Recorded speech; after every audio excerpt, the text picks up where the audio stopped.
Hey everyone, my name is Sam, and today we're taking a look at the Sky Temple map in Heroes of the Storm, alright? Heroes just recently launched, and a lot of people are struggling to adapt to the very difference this game has with a lot of other MOBAs out there. Specifically, that there is a lot of different maps, and they all have very specific mechanics, and all very unique mechanics as well. So today we're going to talk about why the Sky Temple is interesting, and why it's very unique. Immediately you'll see it's gorgeous, first of all, but second of all, you'll notice how tall the map is. Top to bottom, it's a very, very long run. This is good for mounts, but this is definitely for a very important reason, all right?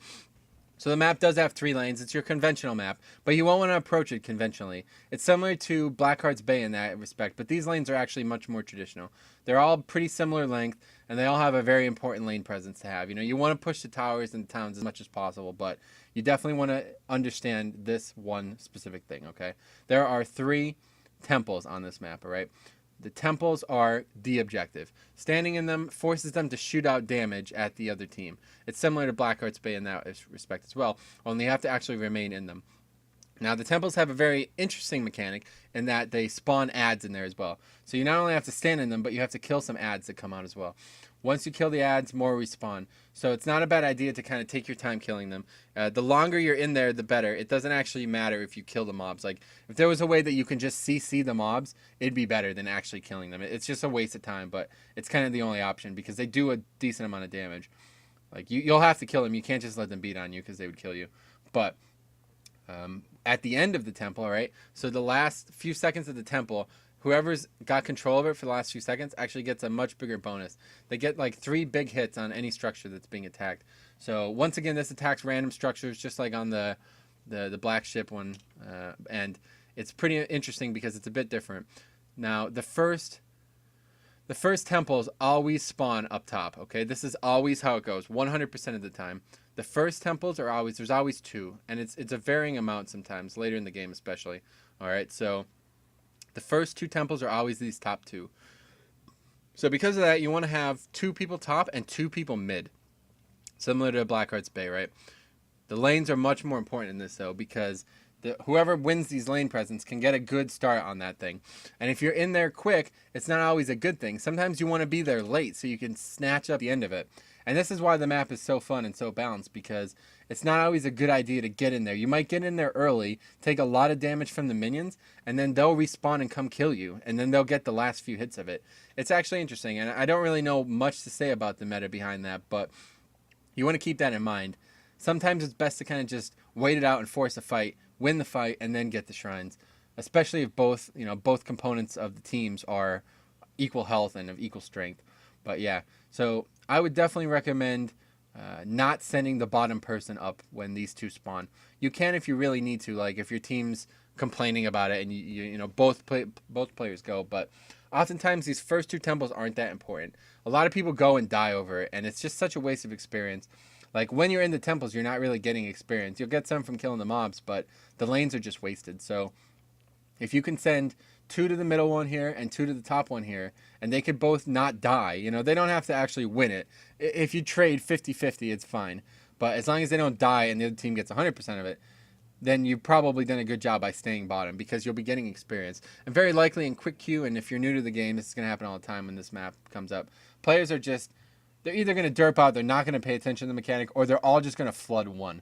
And getting experience is extremely important in this game. It's much more important than this, especially the first time around this objective. And then from there, you can kind of just disseminate and go back to your lanes.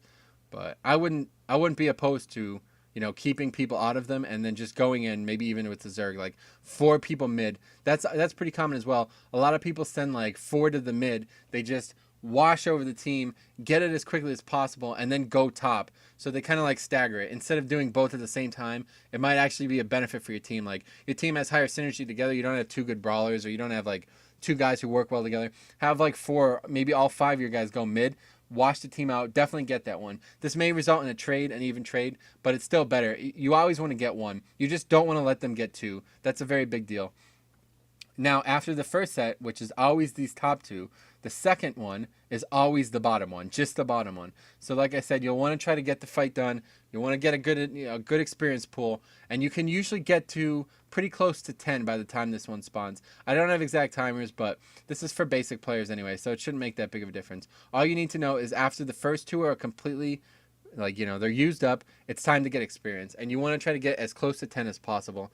If you can get to 10 while this one's happening, you will win this fight. Because if the other team isn't 10, you can use your ults. And ults are just, heroic abilities are so important in this game. Yeah, it could easily win the fight. And it's very, very likely that this is going to happen. Whoever wins the experience battle early. So even more important to kind of save. You don't want to just abandon this bottom lane when the first 2 shrines spawn. Because you're just losing out experience. It doesn't, unless the shrines actually destroy forts, then it's not really a net gain. So I would definitely recommend, playing that by ear if you think it's the right ability. This is a good map for Lost Vikings as well. I'd say this is the one map where Lost Vikings dominate on. They would probably do a decent job on Dragonshire as well because they can keep soaking when everybody's doing the objectives. But these objectives really pull people from the lanes. So if you couldn't get experience when your other team isn't, it's very important. Now, after those 2, I'm pretty sure it's random. I haven't noticed a pattern, but there might be some type of like permutation type pattern. So from there on, it's always middle top, middle bottom, and then 3. Like, there can be all 3. It happens much more. I think there's like a negate, like where it always happens at the end. But once it happens at the end, it's very likely that that's a win condition. Sometimes all you need is 1. In fact, if the core is already partially damaged, I'm not sure if 1 can do it by itself, like in the pirate ship map. There we go. Anyway, I'm not sure 1 can do it by itself, but it's very common that you'll push with the some minions and get some damage on the core, and then all you need is the 1. And once that happens, if you have that win condition, it's 100% because they're not going to be able to split up, and like you'd have to really misplay to not be able to get 1 when there's 3 up. So that's a very important part of it. You want to keep pressure, and this is a pretty short map because like game-wise, lengthwise, because you can easily just pressure the core the whole game and win very, very quickly as soon as those 3 location happens. But otherwise, there's a lot of mercenaries on this map, actually. This is a really interesting mercenary map, especially down bottom. These 2 siege camps are pretty good. Once again, they're always good for sieging, but this boss is actually pretty interesting. It's a pretty weak boss, and a lot of people get baited into trying to kill it. I wouldn't say it's ever really a good idea to kill it unless you've just recently, you've won a majority of the team fight. Like, you've killed 3 guys and all 5 of you guys are still alive. You can go there. But this is a really, really good place to force a team fight because people just go nuts. They see the boss and they're like, oh my god. But the boss isn't nearly as impactful as the other bosses. He's even got different mechanics that I feel just don't do nearly as much as the other bosses, from other maps. So you could definitely, like, look how much brush there is around here. You could force a fight very easily. You stand in, even if you can't zone, if you're red and you can't zone to the blue side, you can just stay on your side. And once they start, you engage. Because the boss has this, like, he knocks people up and he moves people around and stuff. So it's pretty difficult for them to execute their plan when they're fighting this boss. And I don't know how many, especially as ETC, I just slide in there, ult them, the boss does his job. You could pretty much win by yourself because of that. But that's pretty much it. It's a pretty straightforward map, but it's difficult to compromise because you pretty much are never going to get 100%. Like, it's not possible to get all the shrines. The other team would have to be AFK, honestly. And like I said, when you're in there, the balance is that you have to fight mobs. So they actually have an advantage attacking you while you're in it, despite the fact that you have an advantage by being in it because it's doing damage.